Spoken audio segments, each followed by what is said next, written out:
but he is a beauty. 3 to 5 straight and very impressive. But Avon Tars will win it.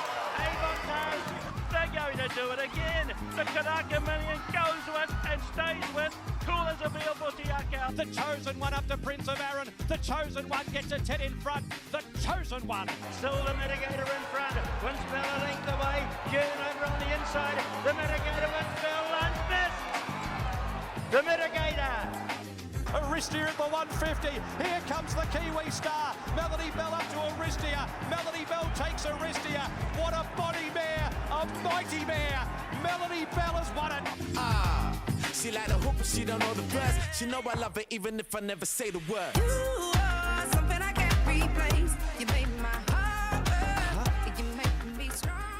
Welcome into the first call brought to you by Kamada Park, and we've got Group 1 racing on both sides of the Tasman to look forward to. Of course, the 10-time Group 1 winner Melody Bell steps out in the Futurity, and of course back here in NZ we do have the Haunui Farm Wait for Age Classic to look forward to there, where Te Ako, they have a great opportunity with Avantage, but also in Perez de Fur, who is very well found in that particular market. And out of Matamata, 3 features there. Of course, the Matamata breeders, their feature around the Kaimai Stakes and the Waikato Stud Slipper. Joining us here in studio is Jason. Well, Jason, very good evening to you. Hard to not look back, though, on what we saw last weekend and what was one heck of a race between Alligator Blood and Catalyst. It surely was. Hi, Brendan. Hi, Aidan. Hi, everyone. It felt like a Group 1 race. It felt like the highest quality Group 1 race, but the CS Hayes was only a Group 3. I say only because that's what its status was, even though the memory of the race itself will live with me as any Group 1 will. It was amazing to watch them line up probably 150 metres after the start when James McDonald pulled Catalyst to sit just off Alligator Blood, and they waged a war up the Flemington Straight where only a head was between them in the finish, Aidan. You'd suggested that's exactly what James might do, go up and get him Catalyst eyeballing Alligator Blood, and in the end it's basically how the race turned out. I thought at the 200, did you think he was going to go past? There were probably about 3 times we thought, well, Catalyst has got him, Catalyst has got him. But he just fought, didn't he, Alligator Blood? Yeah. Was in receipt of a kilo and was probably a bit more seasoned, having had a couple of big races within the last couple of months. So the thought is that Catalyst has progressed out of that and will improve a lot. And Alligator Blood, well, what he does remains to be seen. But yeah, mouth-watering stuff. And then at Ellerslie, Dragon Leap made sure it wasn't going to be all about Too Illicit, the Vodafone New Zealand Derby, by getting his campaign back on track. Yeah, really good. I was only able to sort of watch those on replays, but Dragon Leap looked as though he sort of stamped himself as being a 3-year-old who maybe not just heads to Ellerslie in sort of 9 days' time, but can go over to Australia and be competitive there as well. But geez, after now seeing her, Too Illicit and him, Dragon Leap, what a derby we've got in store for us. Yeah, that's right. And now favourite again too with the bookmakers. It was Too Illicit leading into the Avondale Guineas, Jason. After the Avondale Guineas, the effort by Dragon Leap, favourite once again. I think on the day, I don't know that there'll be anything between them. We'll have the draw, obviously, which will determine maybe in some way what shape that market might take, but how they present and how they parade and the final few days with the barrier draw will dictate the market leans. And like at this stage, I cannot find a reason to split them because of their last start runs. So yeah, it's going to make for a really interesting analysis. Do they both head to Ellerslie? Because there's gallops there on Monday, aren't there? I think we've got cameras there, so be interesting, because obviously Dragon Leap's been there a few times now, and of course Too Illicit has as well, with the Group 2 win and a defeat of Dragon Leap. And the good thing about those morning track work sessions, I've been to the last couple, free coffee. Yeah, good coffee? Okay. Passable for Monday morning. Very good coffee, very good coffee. I knew something along those lines was coming. I was just waiting for it. I thought it might have been bacon and eggs or something like that, but he just came through with some coffee anyway. That's to look forward to. The countdown is really on towards the Vodafone New Zealand Derby, but that's next Saturday. Of course, we've got a whole lot of features to look forward to this week, but another feature, of course, is here on the show, and it is the Best Bets Jackpot competition.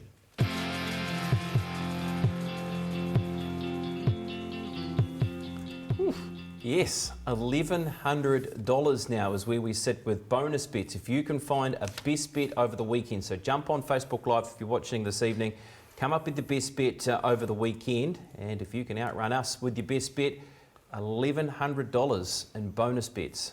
I mean, we keep talking about how attractive this is, but very now tasty. it's getting out of hand, isn't So last week, Aiden's best bet won in Dragon Leap, and that kept our head above water.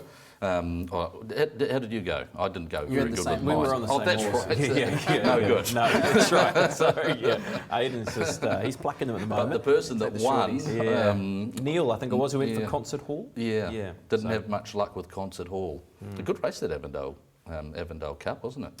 Yeah, it was. Even though it was an upset result. Yeah, Paul Zeeth taking the race out, and Platinum Invader was probably the run of the race coming out of the Avondale Cup.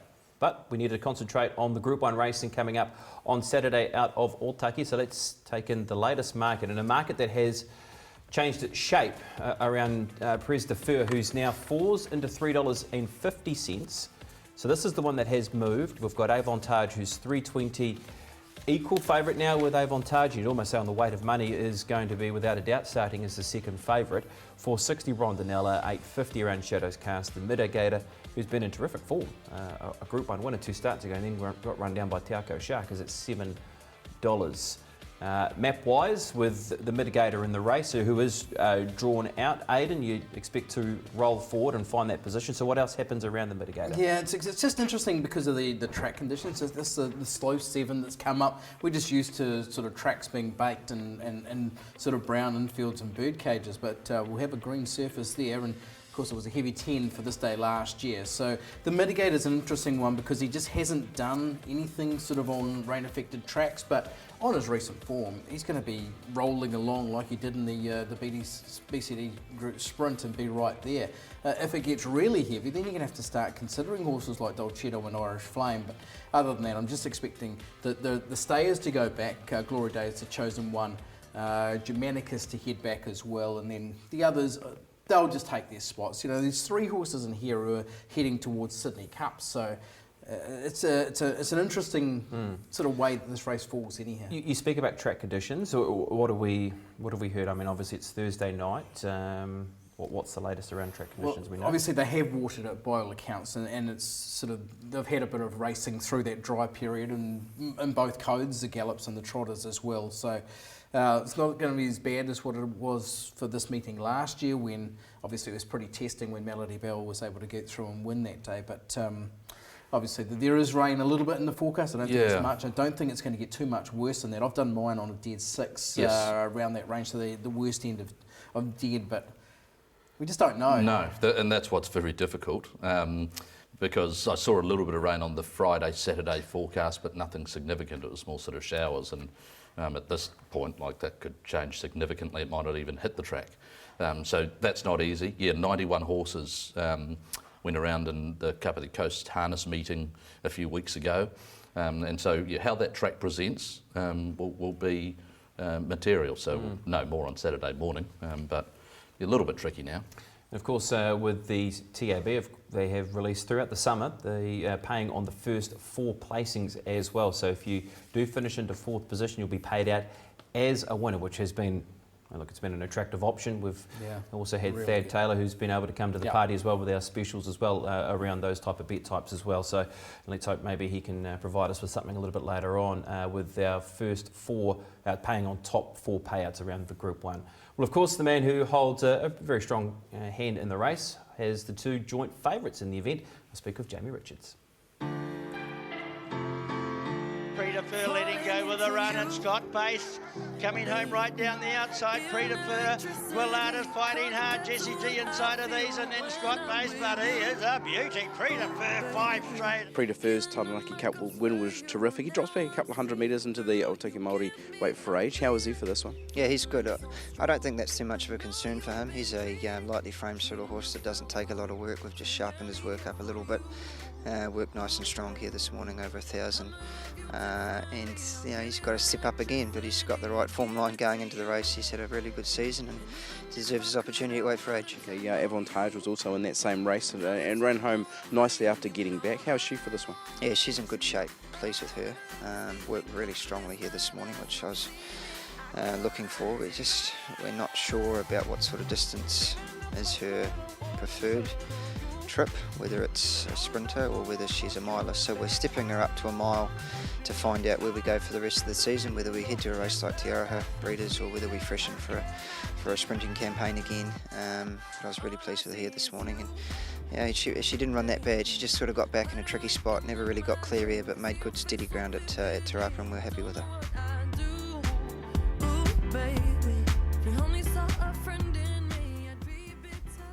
So Jamie Richards discussing around the chances of both Prise de Feu and also Avantage.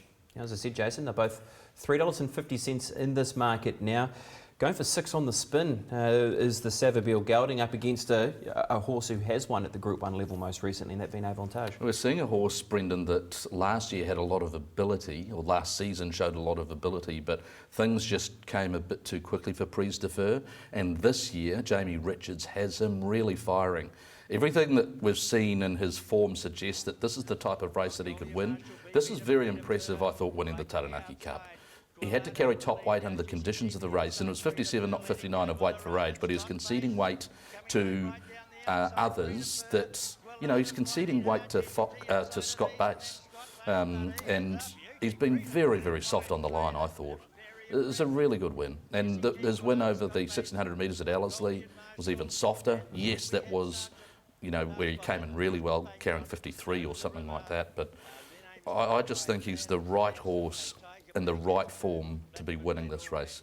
It's really interesting the dynamic of the two horses that Te Akau are bringing. Obviously, Prise de Feu has won 6 of 12, and Avantage is very similar strike rate. But Avantage has been the Telegraph winner, the horse who's been able to fire at 12 and 14 in Australia, whereas Prise de Feu has been 16, 18 and there. So just how they go at the 1600 metres, is Prise de Feu looking for further now? Is Avantage not quite looking for 1600 metres? So there's that dynamic around them both. It just makes it it's a difficult race for me, and just how they sort of fit into it, and how they fit into it on a wet track as well. So what's your gut feeling on Avantage with her barrier draw and 1600 metres? Well, when she was in Sydney this time last year, she struck 2 heavy tracks. She won a Group 3 and then ran third in a $1 million race as well. So she got a long way back from an awkward draw in the BCD Group Sprint, but she got home okay. I think hers was the 2nd or 3rd fastest last 600 of that race. So she's just a good horse. She's a really good horse. It's just how she does step up to the 1600 metres. She's taken many lengths off the mitigator, although the mitigator had run them along and was obviously was tiring at this point, but was still a very, very good run. Took a hell of a horse to run him down. Oh, could be one of our best horses in Te Akau Shark, and we say that now. We've got Catalyst and Melody Bell, one who raced last week and one who will race on Saturday. Look, that was a brilliant ride on the mitigator by Jason Waddell on a track that I think was just the perfect track for him, and so I don't think he's advantaged by the potential off-track that he's going to face. But you know what? He did this the start before, was brilliant as well, winning at Trentham and scoring a Group 1. I think that Shadows Cast, if this was a dead 4 or better track, I'd be betting him, and I'm sure the bookmakers would have him a click or two shorter, because that draw allows him to be right there and still potentially get some cover, which they've been seeking for him his last 2 starts. And I'm not sure why, because when he won Shadows Cast, they were positive with him, and he showed a lot of bottle to finish off. I don't think there's anything between him and the mitigator, actually. No, there's a 2 kilogram swing towards Shadows Cast as well, which is in his favour. But this horse, the mitigator, he's just got that high cruising speed. He's able to change and quicken and get horses out of their comfort zone and behind him. I just really like what he's done right through this preparation. This preparation, this has been it, hasn't it? This campaign, isn't it? From 121.7 in that BCD Group Sprint, and it's taken a monstrous effort from Te Akau Shark to run him down. And that race, that Thornton Mile, he's just wanted to stick his neck out. He's just a horse who's now in the zone, and he's going to be tough. The thing about him, though, is just getting those right track conditions. I think Peter Mackay's taking him down there with a view of, I get here and the track's not right, then I pull him out. Right. So, they're going to take him down no matter what, but whether he starts or not, he needs the right sort of track. You don't want to see him on a wet track. I think the other thing is how they ride Kalani. because they're very aggressive in riding Kalani winning the White Robe Lodge, and if they show and they ride him or have him ridden and Tina Kominyahi rides him with that same aggression, how will that affect the mitigator and the ability for him? Because he got a very soft first half at Te Rapa, and Waddell sort of really turned it on from maybe the 650. Yeah. And it was just that brilliant timing of not going too soon but not leaving it too late to sprint, knowing what he had. And he all but pulled it off. It took Tiako Shark to run him down. So I think that Kalani is a potential major fly in the ointment, so to speak. Will Kalani have the same sort of speed as the mitigator though? You know, say we do get on a good surface, will Kalani be able to go with the mitigator early? You know, the mitigator does have that high cruising speed, and while Kalani does go, you know, well in front, if they go too hard, then maybe it's the undoing of one, if not both of them. Yeah, it's intent, isn't it? So it just depends on the intent of Kominyahi, I think. I think if they want to ride him aggressively, then I think they'll go toe-to-toe for a bit. Yeah. Then it'll just depend on who wants to pull out of it. All right, well, there's a Group 1 performer at the bottom of the book as well, and that, of course, is Rondinella.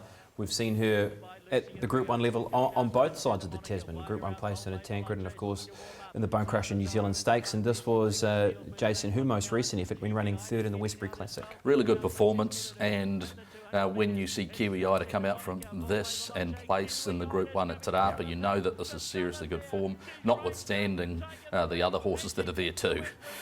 So she is looking for 1,600 and more, Rondinella, and she's still on the way up. I'm assuming with big Sydney targets being her go. Absolutely. She's just run through the line there. Her best work is maybe even after the line, not even in that last 100 metres. She only got warmed up really, really late. And Roger James has sort of said that to us leading into it, that, you know, 1,400 metres, it's not going to be her go. She's going to be better through this run. Well, now she gets through this run. She's a horse who has handled wet conditions in the past. They've just made a slight gear change with the lagging bit coming off. And in that New Zealand Stakes that day, and it was at Ellerslie, she ran third then. In behind them was Shadows Cast. Obviously that was 2,000 metres, and I think Shadows Cast is more potent at the 1,600 metres, where Rondinella is probably better at 2,000 metres. But you talk about that top four and betting in this race, I just don't see how Rondinella doesn't finish in the top four here, so I think she's a great place bet and maybe better. Okay, all right. Bets, what do you... Happy to play Prise de Feu, and he'll be the horse that I'm backing to win. Already some money for him, so $3.50 is what you get on Thursday night if you're watching via Facebook or our YouTube channel. If the track on the day, it looks like it's racing a lot better than a dead 6 or slow 7 and closer to a sort of a dead 4, then Shadows Cast interests me because he gets one of the runs of the race. I don't want to underestimate Avantage as well. You know, she's going to be fit now. She's ready. She'll be ready to get a mile if she's ever going to get it at this level.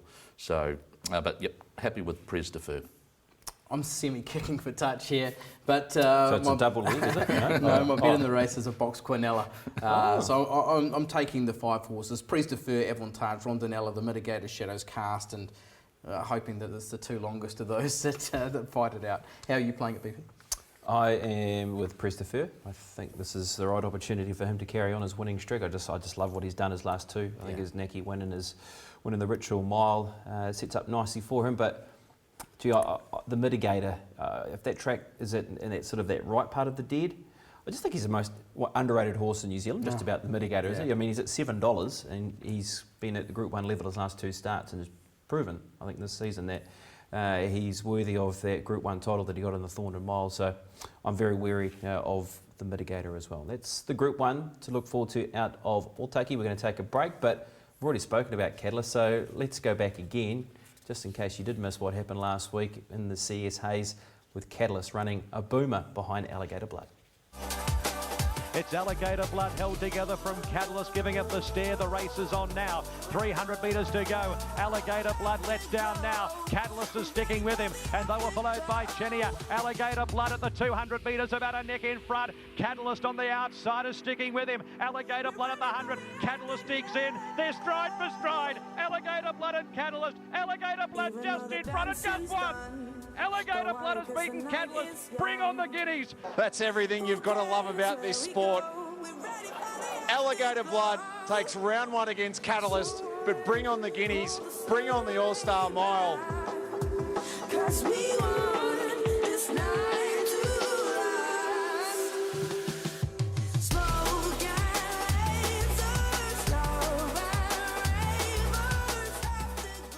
Don't be pipped at the post with TAB's bonus bag. Place a fixed odds win bet through your account on selected races and get up to $30 back as a bonus bet if your pick comes second, third or fourth. TAB's bonus bag. Now you're in the game.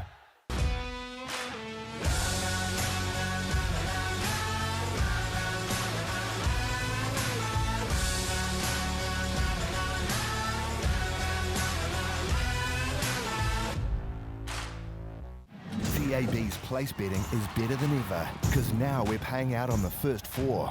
Take a fixed odds place bet on selected races and if your horse comes fourth, you still get paid. TAB's paying 4 places. Now you're in the game.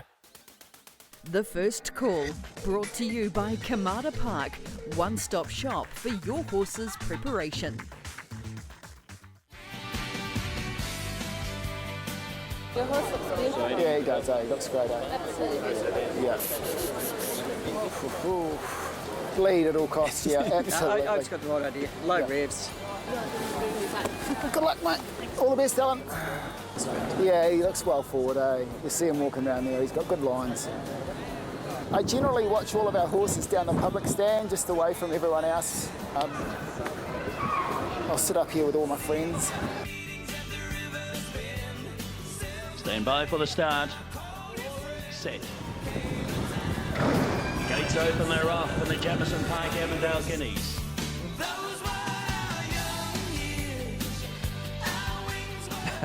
Well, there you go. Scotty with all his mates in the grandstand. Yes, I do know he likes to duck away and watch them like that. So he saw a performance on the weekend with Dragon Leap. Of course, he is the favourite for the Vodafone New Zealand Derby. And we have a special as well, Aidan, of course, next Thursday night with the Vodafone New Zealand Derby, a 2-hour special. So you have to be here earlier. Earlier start okay? is work. If I'm late, BP just carry it for the first little while, okay? So it's 7 o'clock and we go through 2 hours, and obviously that's just a bit of a teaser of what we can see from Andrew Scott. I think we've been following him and Lance and the Dragon Leap crew for a little bit. Those instructions didn't seem to pan out. yeah. Typical, I'd say, yeah. But so much interest around a derby, and we've only spoken about 2 horses, and that's the 2 horses that are on everyone's lips, Tour Illicit and Dragon Leap. Absolutely, and some nice horses just bubbling under the surface and around them as well. We saw Sherwood Forest a bit and producing good performances. Scorps, another one as well. So yeah, it's really interesting, isn't it? And we'll delve deep into that form next Thursday. Make sure you lock it in here at 7 o'clock. And I think there's a few bets around that as well. I think there's a bit of a bit of money, bit of ching, and you never know if our Facebook doesn't go this week as well. It could get up to 12. All right, there you go.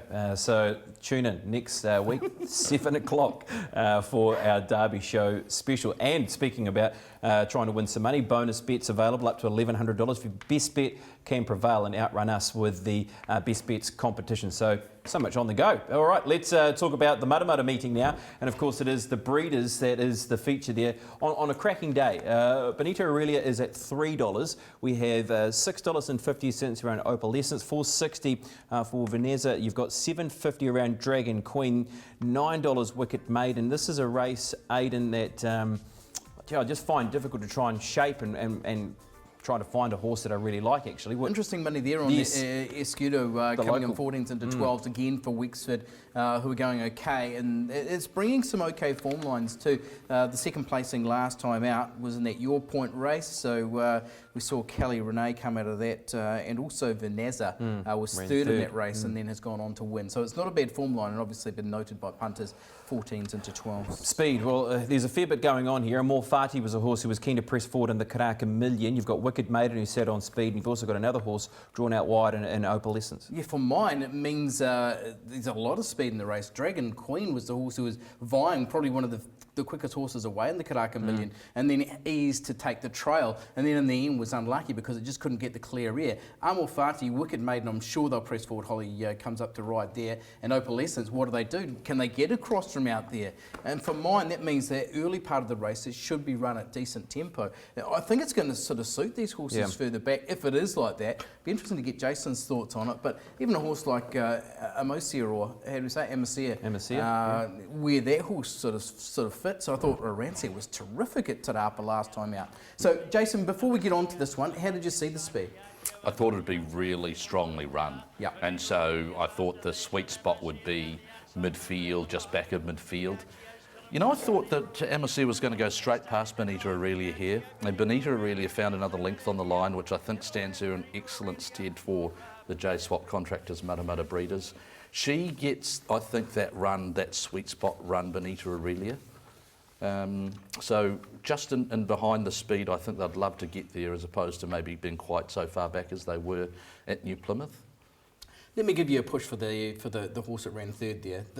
The reason they haven't gone, basically the first 4 horses, there's been about 0.05 of a second over the first 4 horses across the line. So Bonita Aurelia and Amasia, we're going to have to get that pronunciation right, have run almost identical last 600 times. Now Bonita Aurelia's come out of the 1-1 to do it. It's a perfect run. The race, Amasia's come from further back. Now Amasia's been running on each time looking like it's wanting a high pressure 1200 metre race, and this just shaped perfectly. It's been a drift of 15s to 17s, which is a bit of a concern, but I've got her on top. And I'm quite happy to play her at 17s here, although I do really like Bonita Aurelia. I just wasn't sure that if she settled behind Bonita Aurelia, all things being equal, whether she'd be able to get past her on what we saw there. Even though she had to start her run earlier, and therefore similar last 600s on the line, the other filly Bonita really looked better. Let me just say, my take on that was a 7-horse no pressure race. It was just a messy run race, that Woburn Farm Classic. I think this will be a higher pressure, bigger field race that will shape better for Amasia. So because of that, you're looking at one who's a favourite, the other's at $17. You just take the $17 all the time, and I'm more than happy to do that. He's fizzed about this. I do like it. I think he's just about convinced me. I think he's fizzing because he's got 17s, but he hasn't got it. All right. Well, let's talk about another runner that we've already mentioned, the Escudo form line, with that horse running second. Well, Vanessa ran third in that race, and then has come out, and I thought been very gutsy in this race here. You've got Dragon Queen, who also finishes into third position, then progresses to go forward and run fifth in the Karaka Million. So Jason, you'll take on this effort? This is a galloper that's probably doing things well and truly before her peak. That's not a very good way of explaining. She's still learning. And she's won this on just raw ability. Yep.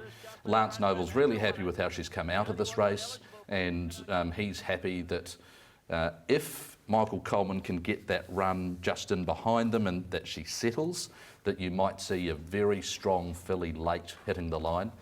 So he's reading the race that, like we are, that there is good tempo, and that from that draw, just slotting in behind that speed, getting her relaxed and then releasing her, could see a really good performance. I like her as a filly. She might not quite be there yet. She might be a horse that you really get involved in as a 3-year-old, but she's certainly shown enough now to have a little play in the breeders for mine. Yeah. We ducked around a few of those trainers on Tuesday morning, and that was the vibe from them, that they thought Vanessa would be one of the hardest to beat in the race.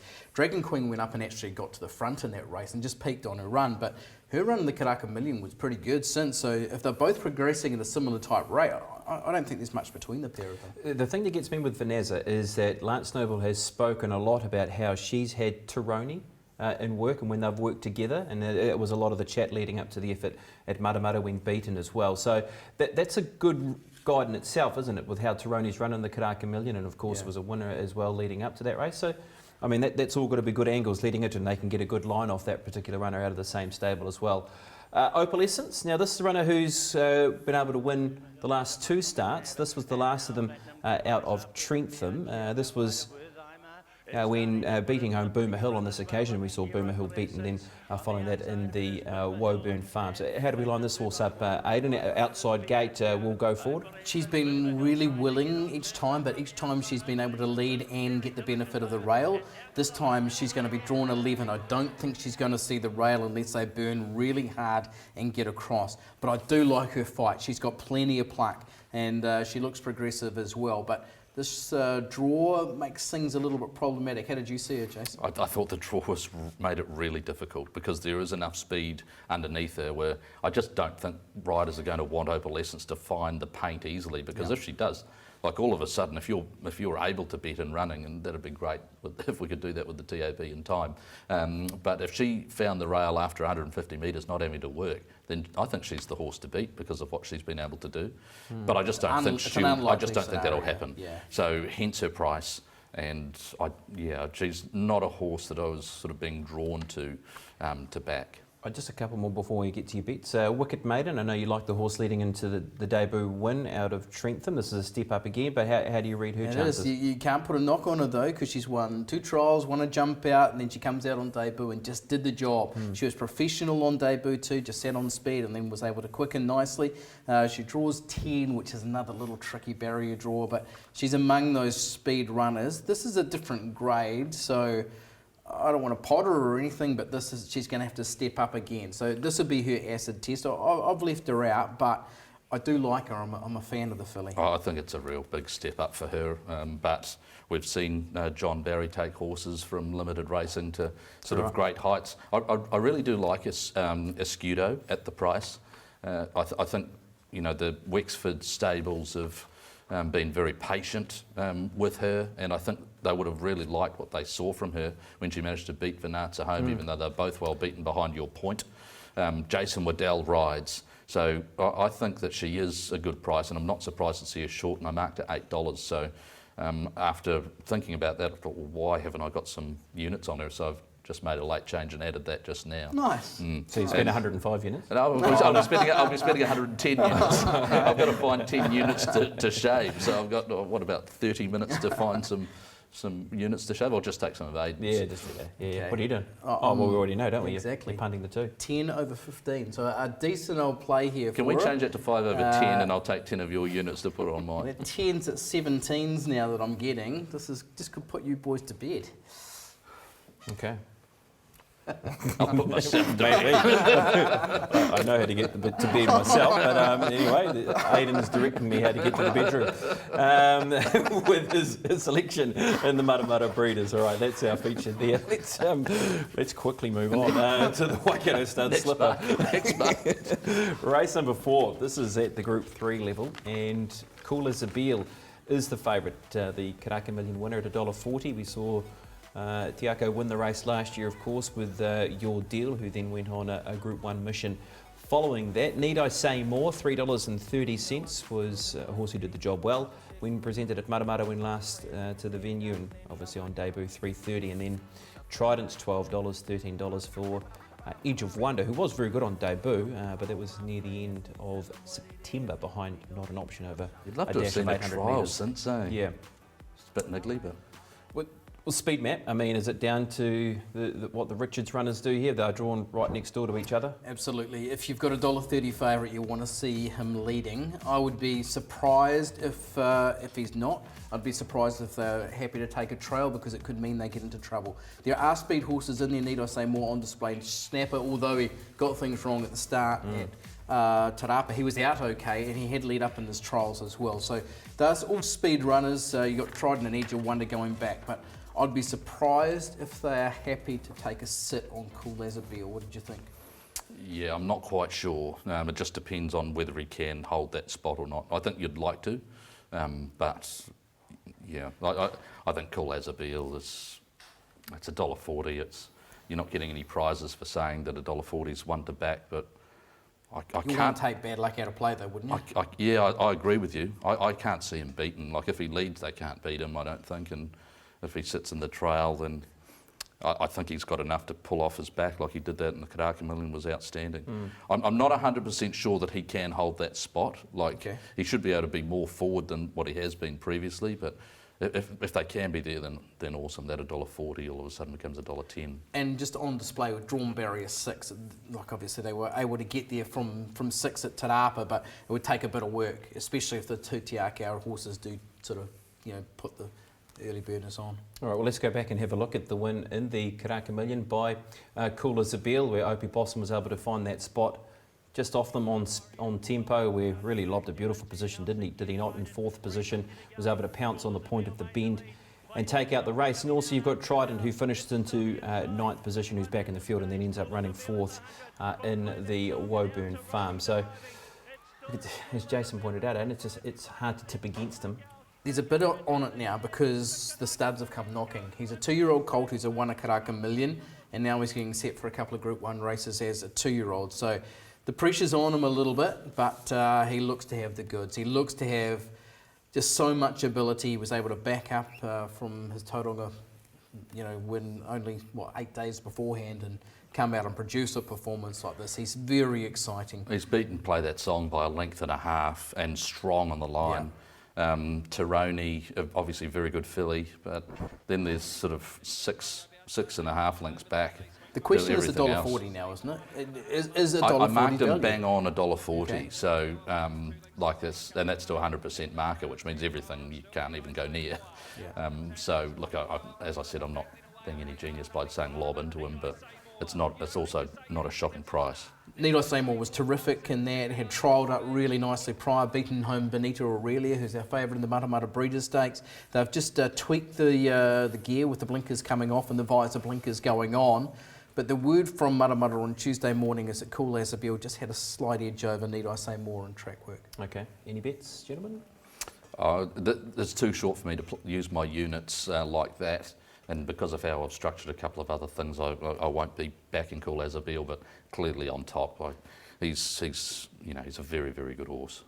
Yep, I'm the same. I'm not going to play the race with bank bet dollars, but do you think there'll be some crazy thing on the tote that will go out from say $1.40 to $3 like there was on Karaka Million Night? Is there any chance of that? Horse, do you think, BP? I think he's a good multi-horse, Hayden. Yes, I do. I think we'll see at the end of the show. Maybe we'll see how we can play this horse, maybe through a couple of multis. But it is a race that does set up to be a good race for the future, and especially for these youngsters leading towards 2 Group 1s coming up. And as we take a break, we go back and have a look at some past winners. But it's all Darcy Brahma is going to absolutely annihilate them. But the beautifully bred Summer Passage gets home over Summer Monsoon. Have a look at Sword of Osmond. Put them to the sword. It's bolted in. But it's all your deal. Your deal is going to bolt home in the Waikato Stud Slipper. You know I'm gonna build castles from the rubble of your love, from the rubble of your love. Don't be pipped at the post with TAB's bonus bag. Place a fixed odds win bet through your account on selected races and get up to $30 back as a bonus bet if your pick comes 2nd, 3rd or 4th. TAB's bonus bag. Now you're in the game.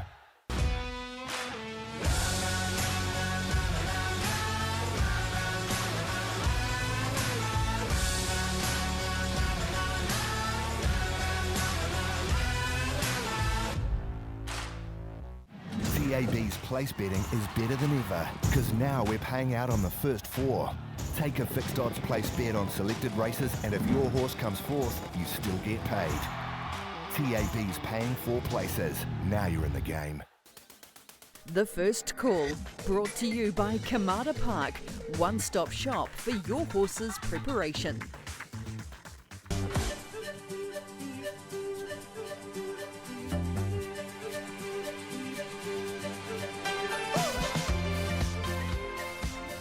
All right, welcome back. We are now going to continue on with our look at the Matamata race meeting, and we're going to go now to the Kaimai Stakes because this is a race where, again, we're speaking about looking ahead, and this is a race where we could use this as a possible base to the Auckland Cup, where Te Akau Kellyburn is, $11 in the futures markets to win the Barfoot and Thompson Auckland Cup. Scott Base is $4.50 to win this race and $4.20 for Kellyburn to win here on the weekend in the Kaimai Stakes. Justin Mays at $8.50 returns after winning the Waikato Cup 2 starts ago, beaten in the Wellington Cup last time. Inscription $6, and Joe's Legacy's got some support right at the bottom of the book. Pretty good campaign so far from Joe's Legacy, considering he did run 2nd in a Dunstan and was beaten by Sherwood Forest last time out to the races.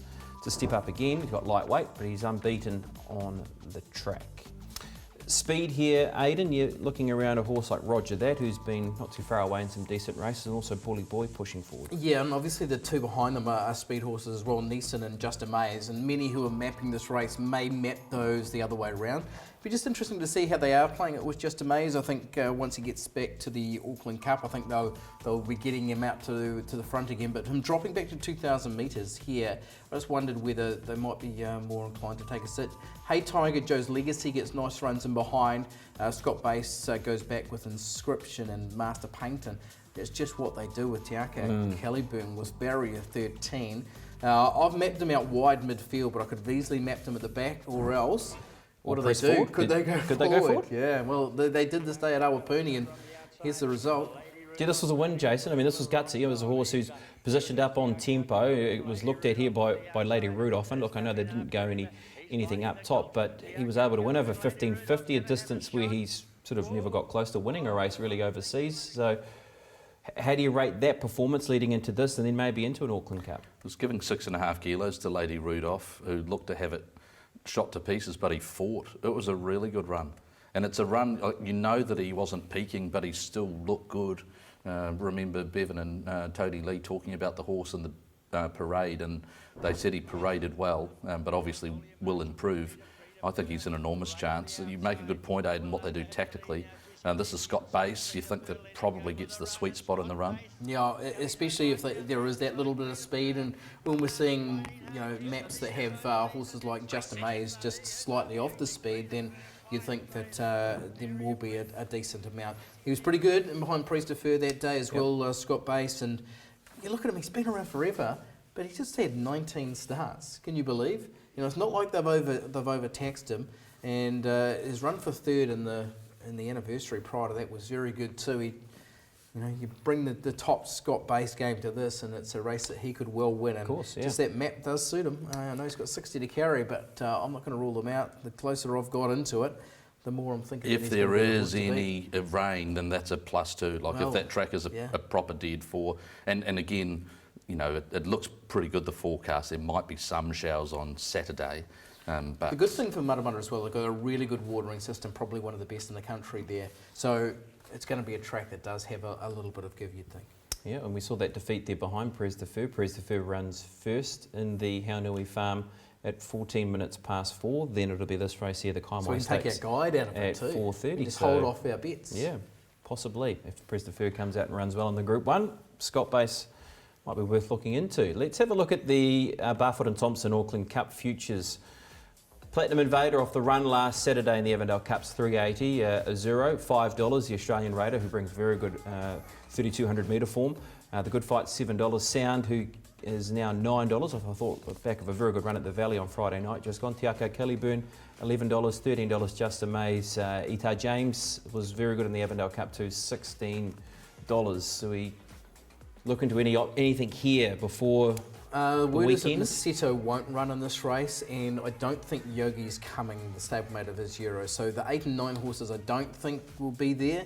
I think everything else will probably be there, according to that list. So as Euro comes over, I think stays with Murray Baker at Cambridge, and the word was during the week that Jason Waddell has picked up that ride as well. So Moroni Camp will probably bring a Melbourne jockey as well, a suggestion that could be James Winks, but that's yet to be confirmed as well. But we've got a nice little bunch of horses there for that Auckland Cup, and when we're talking about some of those horses, plus those 3 horses, the Rondinellas, the Chosen One, and one more from down at Otaki, all heading towards the Group 1 as well, the Sydney Cup. Glory Days. Yeah, Glory Days, exactly.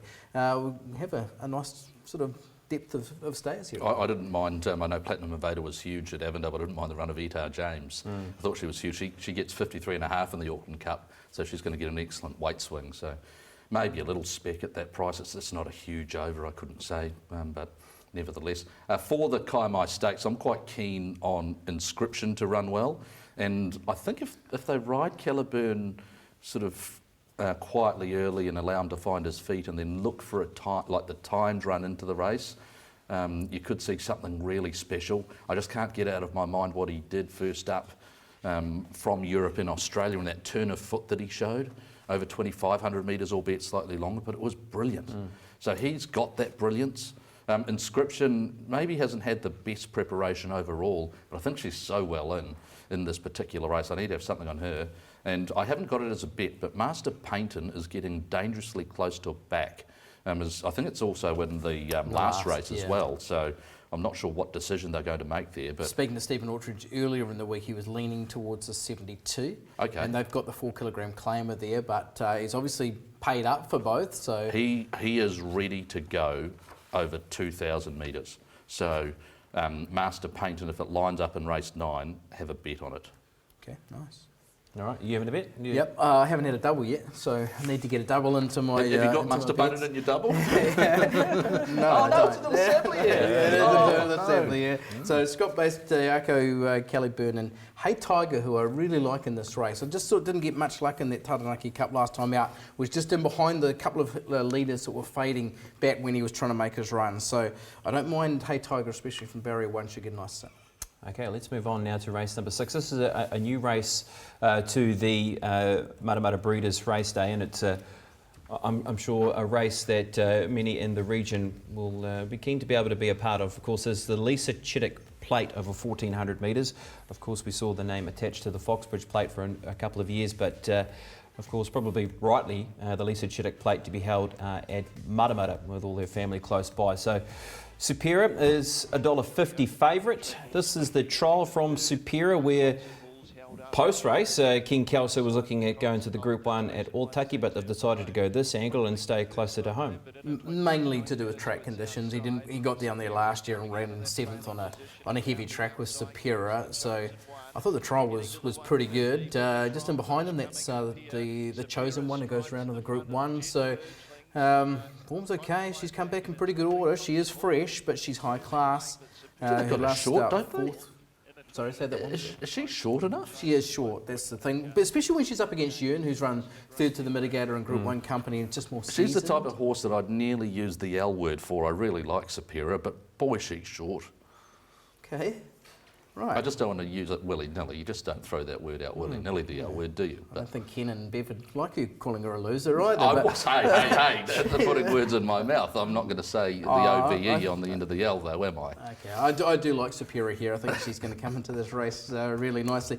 And she did beat the Mitigator in that Group 2 Tauranga Stakes earlier on the season. So mischievous. She's high class, has Jason Waddell, and under the 58 kilogram set weights and penalties, I think she's in very nicely. Media Sensation, how do we line up Media Sensation in that Group race? 1 winner, the first up win was just not jumping. Super, and yeah, I know, it's just not good. At her very best, she'd be really competitive here, but she probably just needs to improve a little bit, especially how well Yuen's going at the moment. Yuen's just in super form. Yeah, all right, well that's the Lisa Chittick Plate. You've got Polly Gray in that race too. Rocket Fuel also, both those runners, well, they're locally trained gallopers. The Lisa Chittick Plate over 1,400 metres. We're going to take another break here on the first call, and of course we've got Group 1 racing to look forward to out of Australia on the weekend, and that have been one of them being the Blue Diamond. Hanseatic from the clouds, rulership trying to hold on. Hanseatic's wearing it down and will get up. What a win, Hanseatic from rulership. He is a proper colt, and he is going to take a power beating in a couple of weeks' time in the Blue Diamond. Whatever beats him will be winning the great race.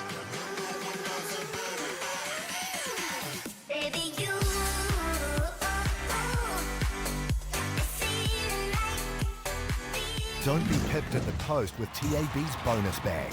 Place a fixed odds win bet through your account on selected races and get up to $30 back as a bonus bet if your pick comes 2nd, 3rd or 4th.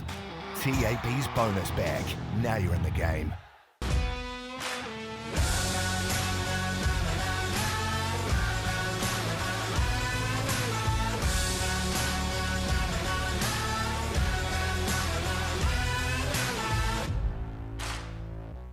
TAB's place betting is better than ever because now we're paying out on the first 4. Take a fixed odds place bet on selected races, and if your horse comes 4th, you still get paid. TAB's paying 4 places. Now you're in the game. The First Call, brought to you by Kamada Park, one-stop shop for your horse's preparation. But I can't do this alone. Sometimes I just need a light. If I call you, the King keeps on going. King Mufasa by a length. He's finding plenty. King Mufasa. King Mufasa won it by a length. Pinga. like a river. Turn Me Loose in front. Stratum Star coming at him. Suavito flies home, but Turn Me Loose is too good. Beat Stratum Star a length. But you gotta be there for me too.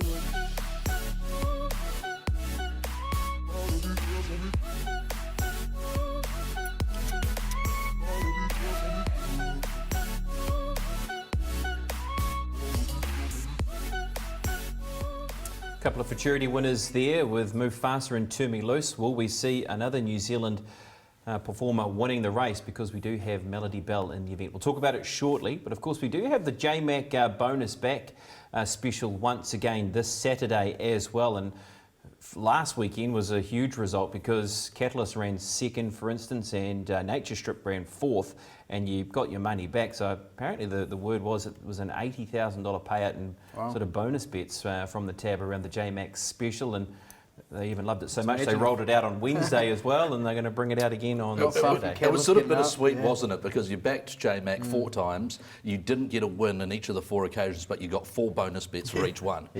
So it sort of did lessen it. It was a very cool promotion as long as you didn't bet more than 30, but, which I did. Well, let's talk about the Futurity now, and we do see Melody Bell, the 10-time Group 1 winner, in the race. Super Seth at $2.80, and Colding, who's second up in the event as well at $3.20. We've seen these Group 1 races with not big fields, but boy, they're good. Like you've got Melody Bell, obviously 10-time Group 1 winner, but Colding and what he did against Tiako Shark, and then winning the Golden Eagle. And Super Seth nosing out Alligator Blood. High class, isn't it? Even horses like Blackheart Bart and Cape of Good Hope was terrific in the Caulfield Stakes back in the spring as well. So there's depth there as well. Jamie Richards just saying there's probably a little bit of improvement from Melody Bell, but as well as that, she's ready to be competitive in this race as well. What did you take from her trial, her most recent trial, Jason? I liked it. I thought it was an excellent trial. I understand that maybe first look it may have been fraction disappointed by it, but it's 1,050 metres. We've seen in her previous preparations now that 1,200 isn't, she hasn't quite got it done over 1,200, but her next start has been very good. Maybe there's a question mark over 1,400, and maybe that the next start following this is where you really want to climb into her. But I think she'll still run well enough. Like, how good was she during the spring? She had good, the rain suited her. Like, she coped with it better than others, but she's still shown plenty enough class on top of the ground. And there is a bit of rain in Australia, in Victoria, isn't there? Her last start at 1,400 metres was a Group 1 win in the Tarzina Trophy back in the spring, and it was second up, but So is that trial enough of that sort of fresh up run about it? Well, I mean, I think her best run was actually last start when she ran second in the McKinnon. I mean, that was one of her probably career best runs. And the beauty is Barrier 3, she was out wide in both those, the Empire Rose and the McKinnon. Now she gets a spot where she could be potentially in the 1-1 or handy enough. So there looks to be only one speed horse in the race, and it's Streets of Avalon. So, I think Magic Wand's gone and been Group 1 placed in a couple of overseas races since. It's incredible. Yeah, all right, that's 5:30. Here on Trackside 1, the running of the Futurity on a big day of racing out of Australia, and of course the Futurity featuring Melody Bell. But it is time now to join Thad Taylor and say very good evening to you, Thad, and we look forward to the racing coming up this weekend. First of all, the Group 1 Haunui. Yeah, good evening, Brendan. Good evening, viewers. Many chances in this year's Group 1 there at Otaki, and we've got 5 horses in single figures. We've gone Avantage ahead of Prix de Fer, and look, Prix de Fer fans, Pops, they'll be sending me chocolates, perhaps some of their winnings, because every race we've had Prix de Fer in the last sort of 5 races we've had over the odds on opening, and customers suggesting we're over the odds again. $4 already into $3.60, no money Avantage. It's a really good lead in the Haunui Farm Group 1 there. That Prix de Fer may start favourite. Rondinella right in the mix, the Mitigator right in the mix, and obviously Shadows Cast right in play. They've all got reasons why they could win. They've all got a couple of things hanging over their head, perhaps why they can't. Rondinella's second up into this. The Mitigator, Wait for Age at the mile. We saw him run Wait for Age over 1,400 metres. And obviously Shadows Cast, he's been there, done that, but perhaps hasn't recaptured the form that he had last season. Some interesting money for Germanicus, who steps to this level. The win at Trentham was very good last time up, but Wait for Age first time, but at $16 we're seeing some action there, and also some sneaky money around the Chosen One, BP. First up into this, obviously some Sydney targets for the Chosen One, but $23 into 21, it is a losing result as we currently sit here. But best bet clearly, and best bet for the last about 5 or 6 runs, has been Prix de Fer in this year's Group 1. Well, gee, Thad, I'm just looking around here. There's a few messages coming through. Punters are saying the scorched almonds, favourites, roses. Which favourite are you? Oh, I'll take anything. But all donations gratefully received, BP. You know me. All right, Thad, we'll move on to the Matamata meeting now. Of course, we've got races like the Waikato Stud Slipper, we've got the Kaimai Stakes, the Matamata Breeder. So just what's happening around that meeting? Yeah, look, most of the action is in those feature races. Look, Cool as a Beal, $1.40, has stifled betting somewhat. What I can say is there's no money for the second favourite in stablemate, Need I Say More. I think the comments are, Need I Say More, potentially a very good colt, good gelding going forward, but perhaps just lacks the ring craft and the experience going up against the Karaka Million winner there in Cool as a Beal. So the $1.40 looks to be going through everyone's multis there in the Slipper and the Breeders. And look, Bonita Aurelia draws well. Baker Fall's been right stable, got the good barrier draw, $3, has been well supported, but some interesting local money. You've always got to respect the locals, should I say. The O'Sullivan Scott run at Scudo out there at $12 looks to be a nice little bit of each way. Superior dominating that market in the Lisa Chittick play at $1.50.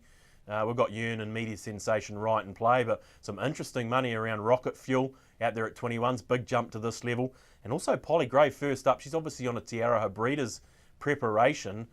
She's going to get a drier track, but we've continually underrated her, and perhaps some of our customers have as well, while they're having a little bit of a flick at long odds around Polly Gray early, up against Superior, who's $1.50. And Te Akau hold the key in the Kaimai Breeders. We've got Te Akau, Caliburn and Scott Bays.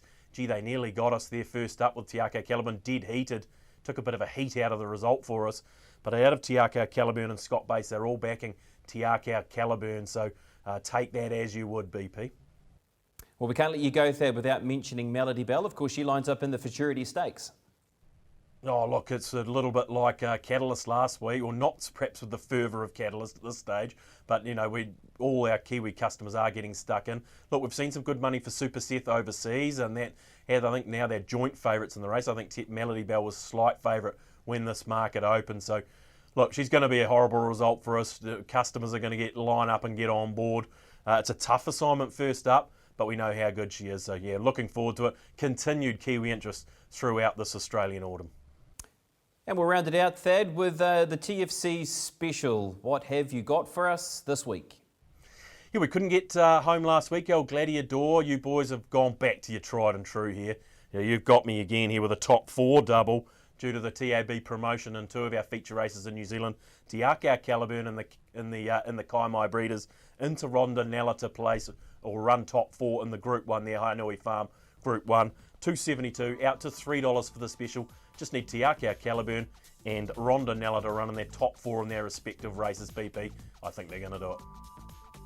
Thank you. Good evening, Thad. Enjoy the rest of your night. Well, we've just been talking about top 4, and there we go. We've got another one. Well, it's one of those bets that we've had a lot of success with in past specials. He's given us 10%, so we just want to take that. You are the mastermind behind them, Aidan. You're very good at picking out these, and yeah, you've filled up on them. Well, the good thing is when we're getting all those $1.50 chances at Matamata, we can get one out to $3 in a single bet without making it a multi. You can turn it into a best bet for the weekend that way, so I'm doing that. Right, well, let's have a look at the leaderboard first of all, because I think the unit himself has just galloped clear. Oh, there we go. 806.2. Tell you what, if Emma Steele wins the Matamata Breeders, it's all over, boys. Well, that's right. Apparently, we are going to bed. Jason, let's go to you first of all for your bets. I was in bed early after 0 units returned last week. A Jewel of Patch, race number 5. It's a little speck at a price against short price favourite $1.35. Levante? Yeah. Levante, did you say? Yeah. That is it, right? 3 from 3, yeah, that is. Vanasa and Escudo, 5 on both of those. Te Akau, Caliburn, 15 with Inscription, 10 units. Lord Boozeron and Shakespeare in the 3 and 4-year-old at Otaki, I think are really well in the 3-year-olds. Skyfight is going to be my best of the weekend. That's at $6. Love the price. I've used that word. Darn. Like the price around Skyfighter at $6. Prise de Fer, $10. 10 units rather, and the TFC special 10 units. Just 10 on the special.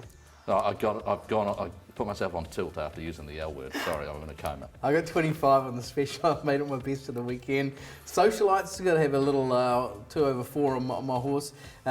Race 6, that's Ewan and Supera into a few in the Maramara Breeders' Stakes. So Benito Aurelia, Amosia, Opalescence, and also Arancia, who I liked as well. Amasia there, 10/15, and then I've got the other double one, 2/8 and 2/5. That's the Kaimai into the last. We've got La Sablier. Sort of Fire I do like in the 4th. Blue of Black.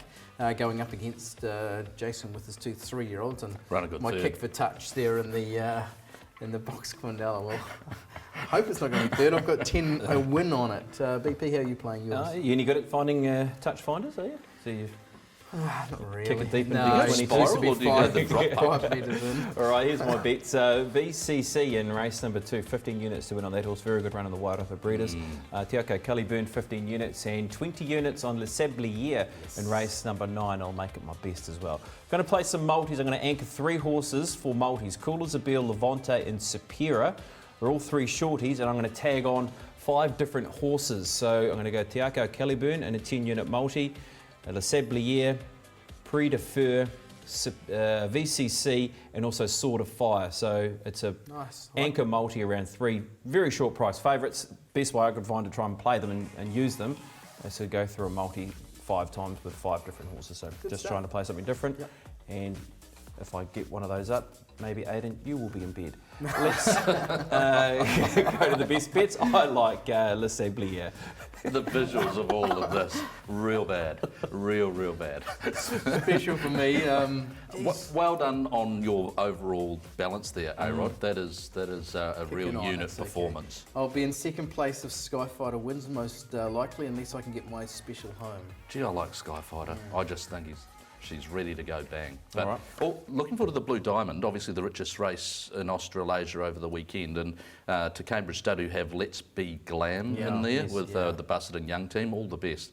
Massive having a ticket in that race. Okay, let's go to our first call winner off the Facebook Live, and all the best to Matthew Baxter. Now, Matthew has gone with Patsy's Lass in the last race, so we're going head-to-head, Matthew. Good stuff. You're going with Patsy's Lass, who was the last start winner. I'm liking Le Sablier in that last race. I think you're getting around 950. That'll be just about enough to win the competition. All the best if you're a $1,100 bonus bet winner to you if Patsy Lass can win the last race. Thanks to the team here, and a big thanks to Kamada Park as well. That is the TFC. Don't forget about the special next Thursday for Derby Day. Come